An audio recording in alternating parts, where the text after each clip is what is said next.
El libro de Jueces. Recuerda que después de que Josué guió a las tribus de Israel hacia el interior de la tierra prometida, él les llamó a ser fieles al pacto con su Dios, obedeciendo los mandamientos de la Torá. Y si hacen esto, ellos les demostrarán a todas las demás naciones cómo es Dios. Así que Jueces comienza con la muerte de Josué y básicamente cuenta la historia del completo fracaso de Israel. El nombre del libro viene del tipo de líderes que Israel tuvo en este periodo. Antes de que tuvieran reyes, las tribus fueron gobernadas por jueces. Ahora, no pienses en algo como una corte. Estos eran líderes regionales, político-militares, algo así como un jefe tribal. Y necesita ser advertido, el libro de Jueces es muy perturbador y violento. Cuenta la historia de la corrupción moral de Israel, de su mal liderazgo y básicamente de cómo vinieron a ser semejantes a los cananeos. Pero esta triste historia también debe generar esperanza para el futuro, y puedes ver esto en la manera en que el libro está diseñado. Hay una larga introducción que prepara el escenario para el fracaso de Israel, porque ellos no expulsan a los cananeos que quedaron. Luego tenemos la gran sección principal del libro, con historias acerca de la creciente corrupción de los jueces de Israel. Y la progresión de la narración muestra cómo los líderes de Israel pasan de bastante buenos, a malos y a peores. La sección final es bastante perturbadora y muestra la corrupción del pueblo de Israel en su totalidad. Así que profundicemos para explorar un poco más cada parte. La sección inicial comienza con las tribus de Israel en sus territorios en la tierra prometida. Y aunque Josué derrotó algunas de las ciudades cananeas claves, todavía había mucha tierra que conquistar y muchos cananeos viviendo en esas áreas. Así que el capítulo 1 incluye una larga lista de grupos cananeos y ciudades que Israel no expulsó de la tierra. Ahora, recuerda, el objetivo de expulsar a los cananeos era evitar que Israel adoptara la corrupción moral y la manera de adorar a sus dioses mediante el sacrificio de niños. Dios llamó a Israel a ser un pueblo santo, y esto no estaba sucediendo. El capítulo 2 describe cómo Israel simplemente se estableció junto a los cananeos y adoptó todas sus prácticas culturales y religiosas, y la historia se detiene justo aquí. Por casi un capítulo entero, el narrador nos da una vista general de todo lo que está a punto de suceder en el cuerpo del libro. Esta parte de la historia de Israel, dice el narrador, es una serie de ciclos en espiral descendente. Israel se vuelve como los cananeos, así que pecarían en contra de Dios. De manera que Dios les permitiría ser conquistados y oprimidos por los cananeos, y eventualmente los israelitas verían su error y se arrepentirían. Así que Dios levantaría a un libertador, un juez de entre Israel, que derrotaría al enemigo y traería una era de paz. Pero Israel eventualmente volvería a pecar, y el ciclo volvería a empezar. Este ciclo provee el diseño literario y el flujo de la siguiente sección principal del libro. Se repite para cada uno de los 6 jueces principales cuyas historias se relatan aquí. Ahora, las historias de los primeros 3 jueces, Otoniel, Ahod y Débora, son aventuras épicas, pero también son historias extremadamente sangrientas. Los jueces mismos o las personas que ayudaban al juez derrotaban a sus enemigos y libraban al pueblo de Israel. Las historias de los siguientes 3 jueces son más largas y se enfocan en las fallas del carácter de los jueces, quienes se vuelven peor cada vez. Así que Gedeón comienza bastante bien.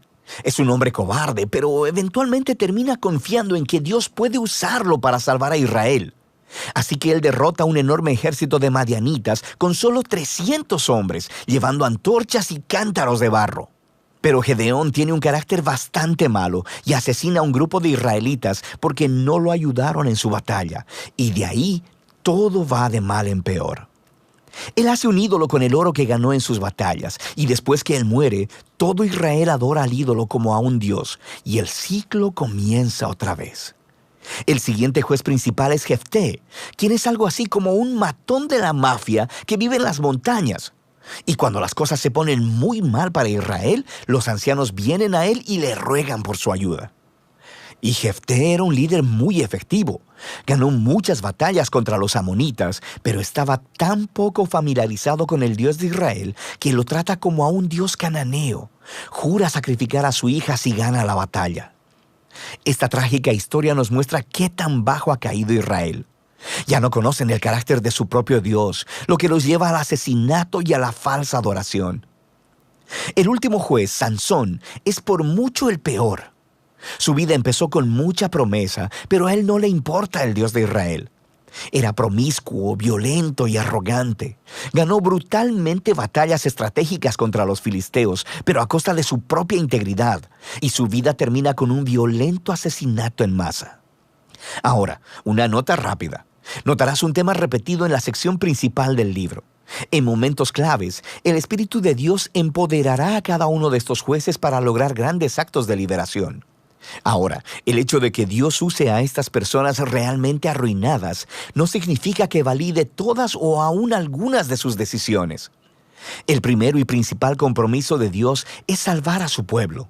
Pero todo lo que tiene para trabajar son estos líderes corruptos, así que Él obra a través de ellos. Esta sección entera está diseñada para mostrarnos lo mal que se han puesto las cosas. Ya no puedes diferenciar entre los israelitas y los cananeos, y estos solo son los líderes. La sección final muestra a Israel como un todo, tocando fondo.